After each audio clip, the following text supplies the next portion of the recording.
You should see a recording button on your side. I do. Good. Well, this is Marshall, and I'm on with fellow Planet X researcher Dan Dean. Dan, welcome to Cut to the Chase. Thank you, Marshall. I really appreciate you having me on this evening. Oh, man, I'm so glad you're here because you are just an amazing researcher. You've helped me so many times getting into wisdom texts and, well, just oddball things. I mean, I really enjoyed the ongoing discussion you and I had about the Lost Book of Enki. And that was a real eye-opener. Boy, once you see things from Enki's point of view, the world gets mighty interesting. Although I wasn't particularly enamored by the Anunnaki seem to have this stuck idea of trying to exterminate us.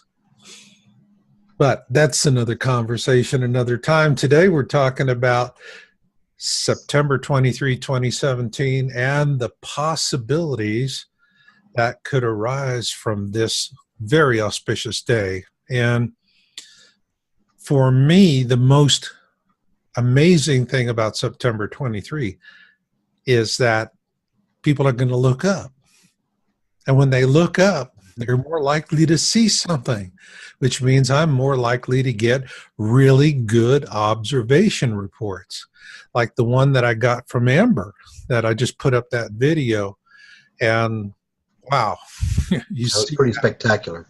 It is spectacular, and you really have to strain to be in denial after that. You know what I mean? Yeah. So Amber Williamson really knocked it out of the ballpark. And I'm just thinking maybe on September 23, we have Ambers all over the place.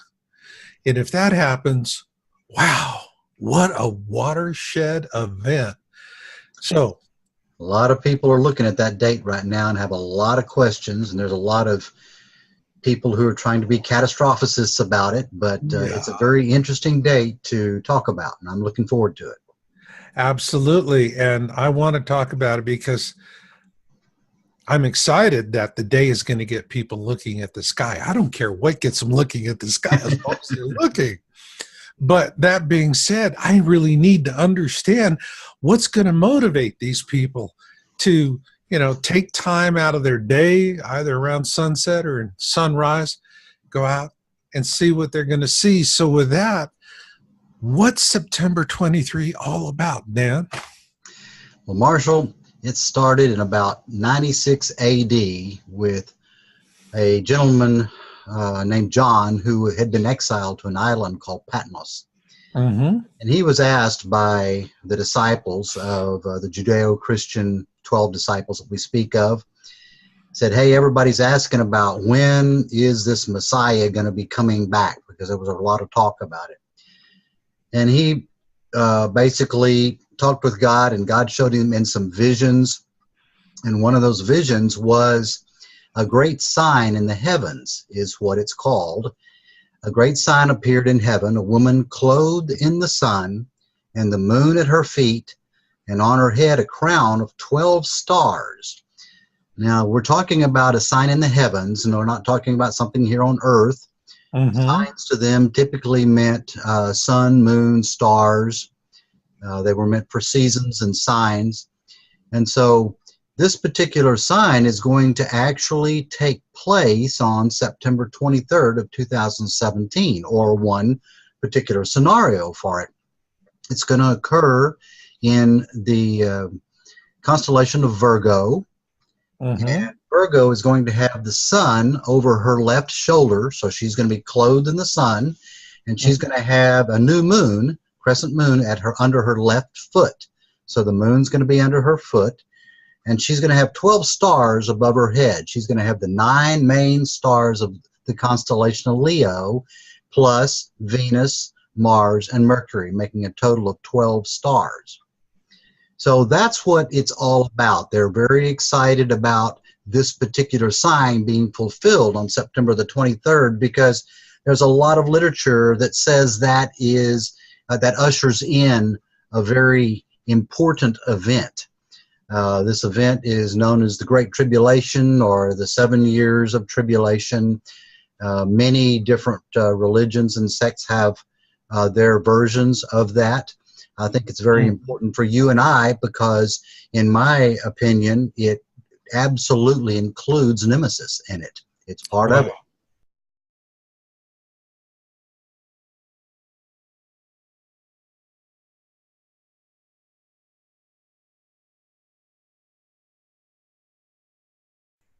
Let's look at September 23. And the one thing I'm always worried about are expectation stampedes, where people think something on that day is going to happen and it's going to be immense and profound and the whole world is going to quake. But that's not the way a harbinger works.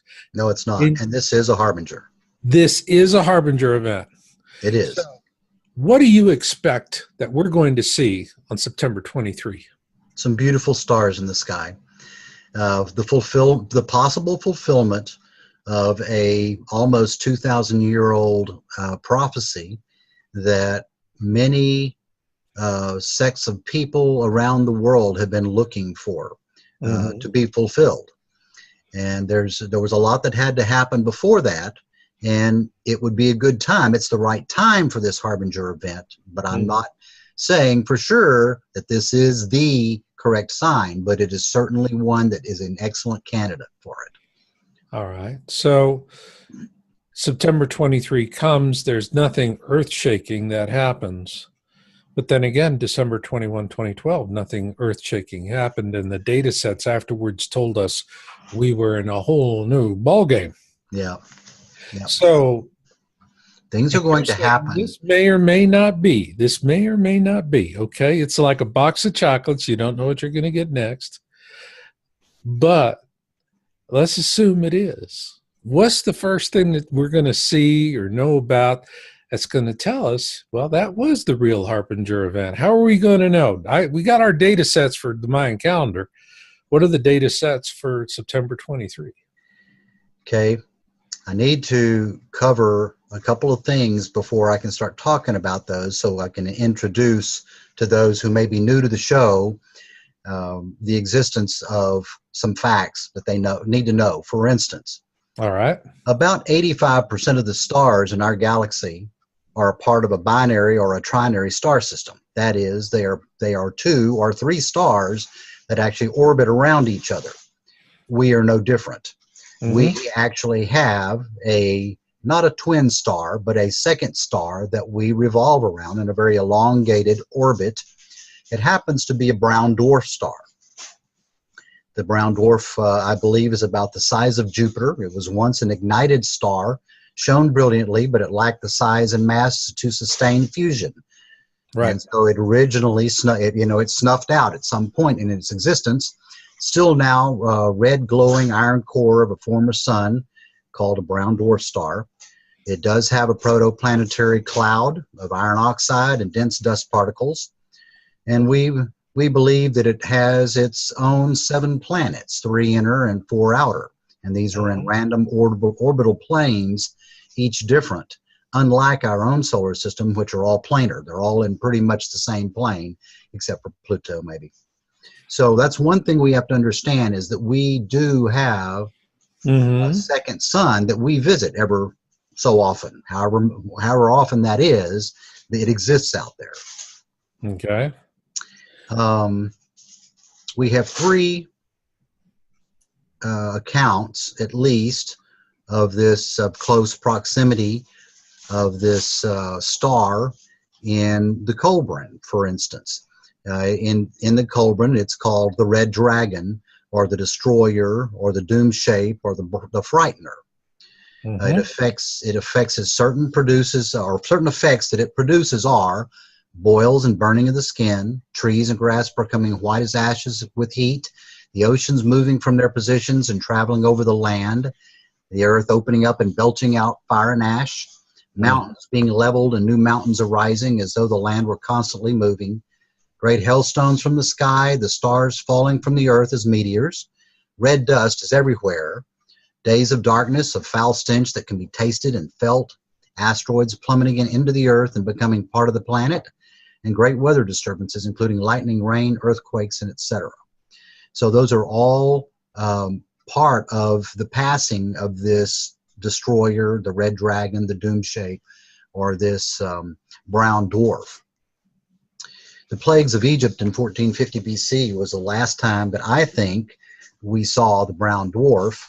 The plagues that we just mentioned right there were 9 of the plagues that we saw that Egypt suffered during the exodus of the Hebrews. And you did a work on that, and I think it was a very masterful work about that.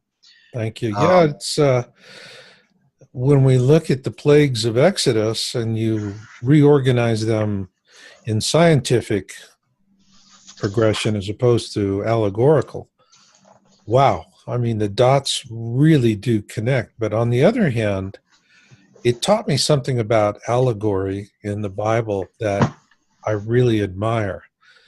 And that is, if you have to send knowledge across a span of many, many generations and to future generations that have no point of reference whatsoever to what you're describing. Mm-hmm. Allegory is the perfect vehicle. And when I'm looking at what's coming in the next tribulation, actually, I see something that's more of a fusion between the worst of Exodus and Noah's flood. That's what I see coming in this next event. And but still the same, I have become quite an admirer of the power of allegory.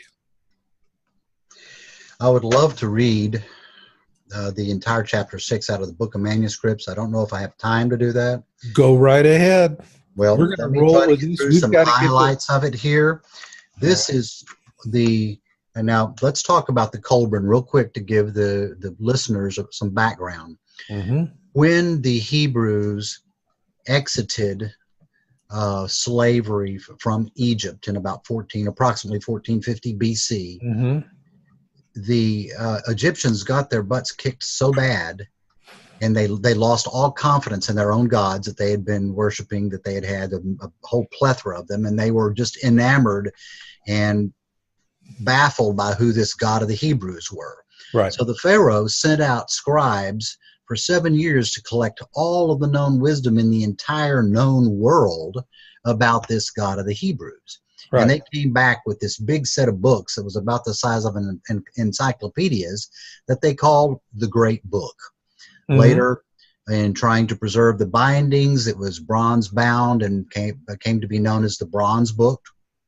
And then during the Dark Ages, the 1400s, we had a lot of kingships and clergy that were trying to suppress knowledge from the people. A lot of the book was destroyed, mm-hmm. and we have a remnant that was, of course, brought to you some years ago and is now reprinted as what we call the cauldron.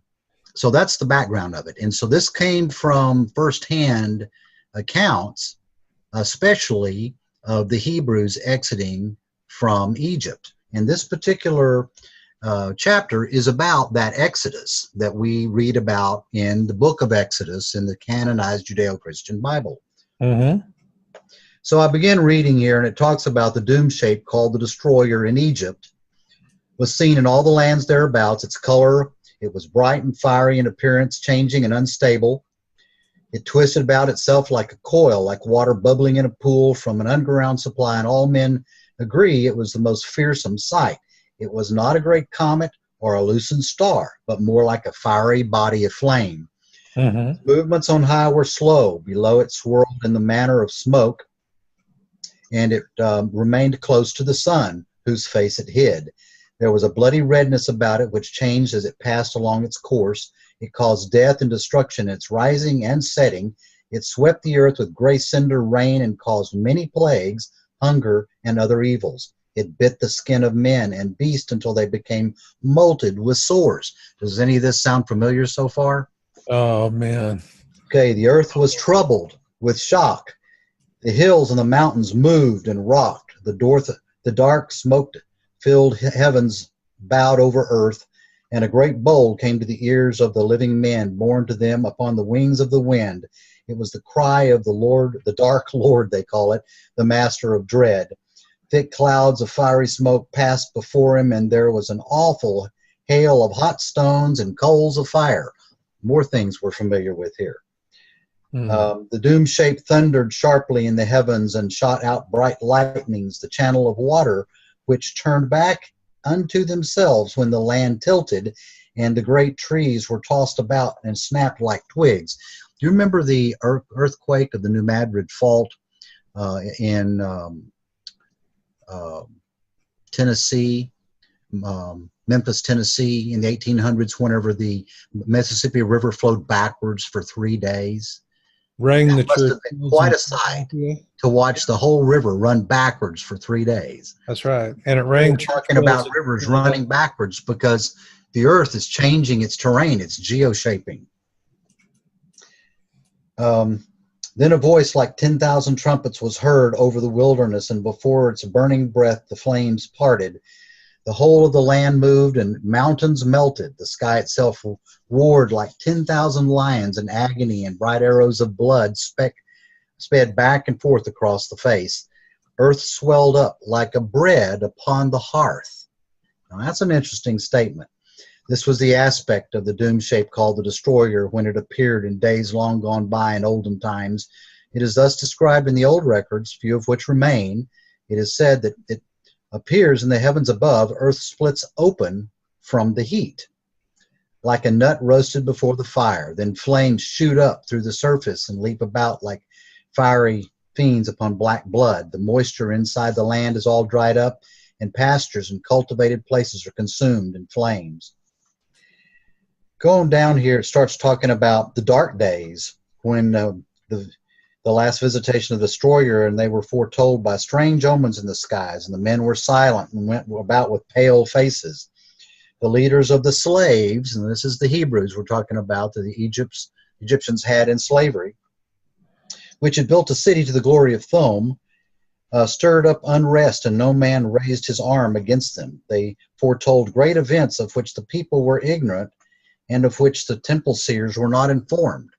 So here's this man called Moses, this prince priest, that is talking about things that the Pharaoh and his seers had never heard about and didn't believe, didn't think it had anything to do with anything, because nobody had ever heard about it. So they were just blowing smoke because they wanted free. Okay. So these were the days of, there were first days of ominous calm when the people waited for what they knew not. The presence of an unseen doom was felt. The hearts of men were stricken. Laughter was heard no more, and grief and waiting sounded throughout the land. Even the voices of children were stilled.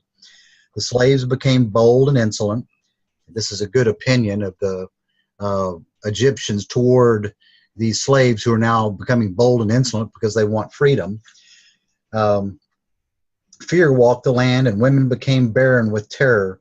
They could not conceive, and those with child aborted, and men chose up or closed up within themselves. The days of stillness were followed by a time when the noise of trumpeting and shrilling was heard in the heavens, and the people became as frightened beasts without herdsmen, and asses without lions prowl without their fold.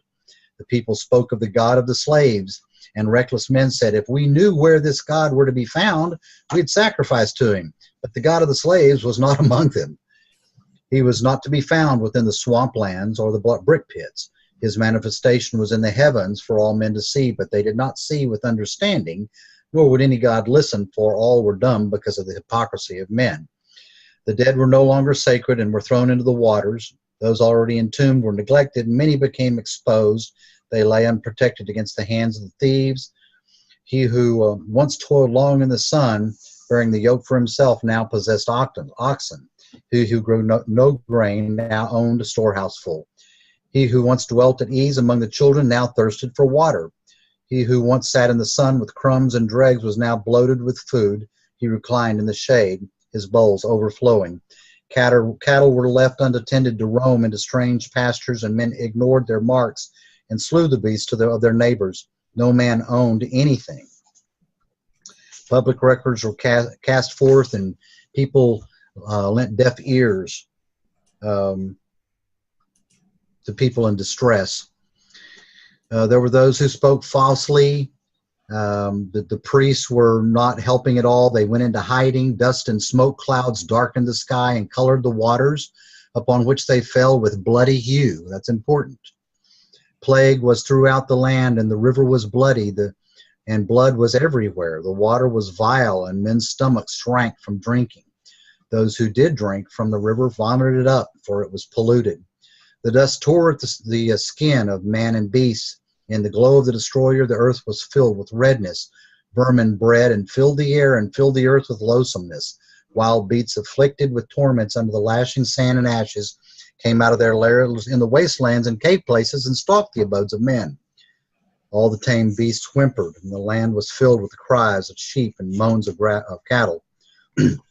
Trees throughout the land were destroyed, and no herb or fruit was to be found. The face of the land was battered and devastated by the hails of stones, which smashed down all that stood in the path of the torrent.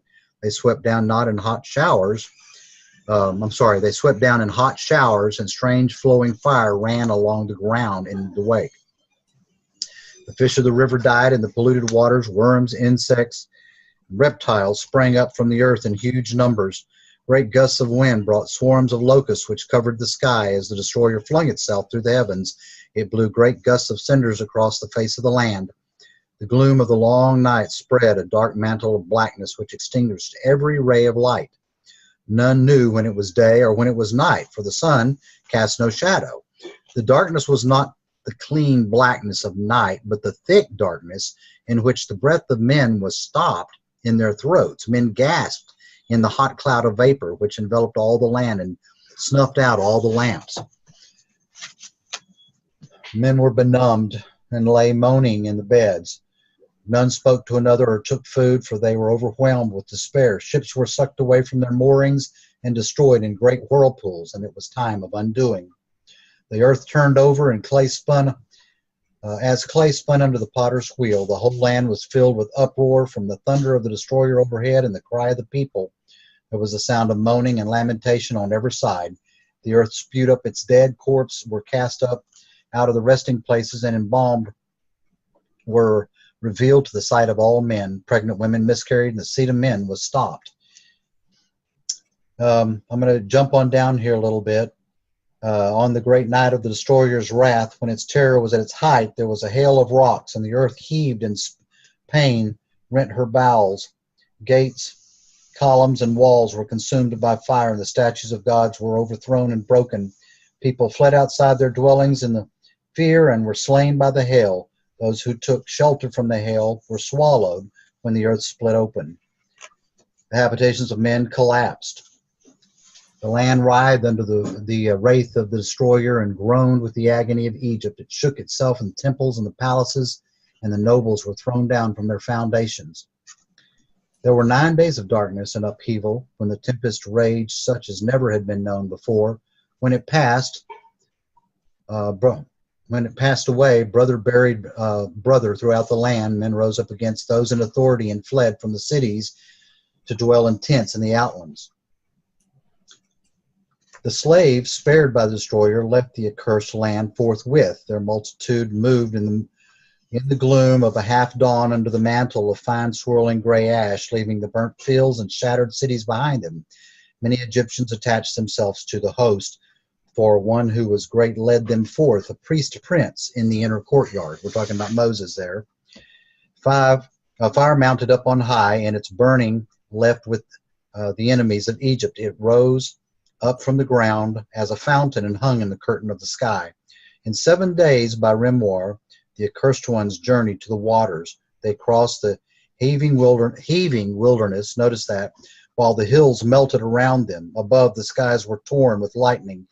They were sped by terror, and their feet became entangled, and the land and the wilderness shut them in. They knew not which way they were going, for no sign was constant before them.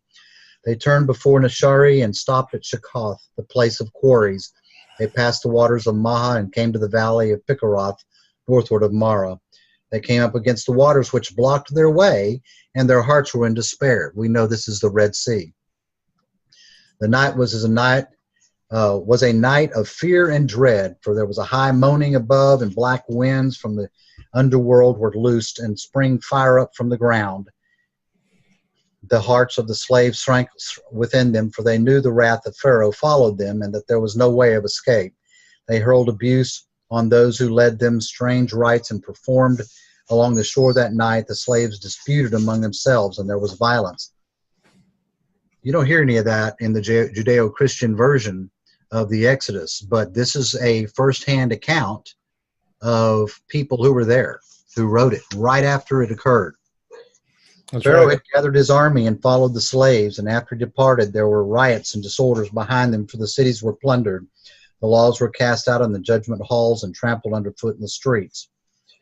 Pharaoh pressed in on his sorrow, and behind him with all desolation and death. So here he is out here going before this really fearful cosmological event and disturbances, the geoterrestrial disturbances. Mm-hmm. He couldn't go back because of all the terror that was going in the town. So, because there was nothing left, so he pressed forward. The host of the Pharaoh came upon the slaves by the saltwater shores, but he was held back by the breath of the fire. A great cloud was spread over the hosts and darkened the sky. None could see except the fiery glow of the unceasing lightnings which rent the covering cloud overhead. This is giving a good idea of what a passing is like here. Yeah, that's exactly what is going through my mind as you're reading it, and I'm seeing it. I'm going, oh boy, is that going to leave a mark? Yeah, it is. Whirlwind arose in the east and swept over the encamped host. A gale raged all night, and in the red twilight dawn, there was a movement on the earth. The waters receded from the seashore and were rolled back on themselves. There was a strange silence, and then in the gloom it was seen that the waters had parted, leaving a passage between. The land had risen, but it was disturbed and trembled. The way was not straight or clear. The waters about were if spun within a bowl. The swampland alone remained undisturbed. From the horn of the destroyer came a high, thrilling noise which stopped the ears of men. The slaves had been making sacrifice in despair. Their lamentations were loud. Now before them the strange sight. There was a hesitation of doubt, but the space of breath that stood still silent. Then all was confusion and shouting, some pressing forward into the waters against all sought to flee back from the unstable ground. Then exultation. Their leader led them into the midst of the waters through the confusion, yet many sought to turn back into the host behind them, while others fled along the empty shores. So I'm going to kind of make this, paraphrase this. The Egyptians, over this tumultuous terrain of rising and lowering land between huge swirling waters, because this land is up higher than the water, okay? Mm-hmm. And there's like whirlpools on either side of the sea, and they're trying to make their way across something that's extremely scary, and a lot of confusion's going on, and Egypt's army's right behind them, and they get to the other side, and Egypt decides, okay, this is really crazy, all these things that are going on, but I gotta go. So they went across, and they started making war with the very tail end of the Hebrews. And at that particular time, the land collapsed again, and all the waters flowed back in and covered Pharaoh's armies and a few Hebrews. But the destroyer descended upon the hosts, and the heavens roared as with 1,000 thunders, and the bowels of the earth were sundered, and earth shrieked in agony. The cliffs were torn away and cast down. The dry ground fell beneath the waters, and great waves broke upon the shore, sweeping in rocks from seaward. And it goes on to talk more firsthand about what it was like to be there, to watch this exodus and the effects of this thing, this destroyer that was passing them by in the sky. And so with that, I'd like to kind of show you we do have this second son. And if and when we ever come in close proximity to it, which we have in the past, it's not a pretty story. It's pretty scary in various degrees of effect that it might have upon us. Right. In the ancient archives of the Book of the Creations in the Colburn, They talk about the earth being destroyed and God having to remake it anew. And in the story of Genesis 1 and 2, it says that in the beginning, that God created the earth from nothing, and the earth became void and destroyed, and God had to recreate it. And this is a very similar one, but it was destroyed by what they called the Great Red Dragon in the sky. That was their term for it.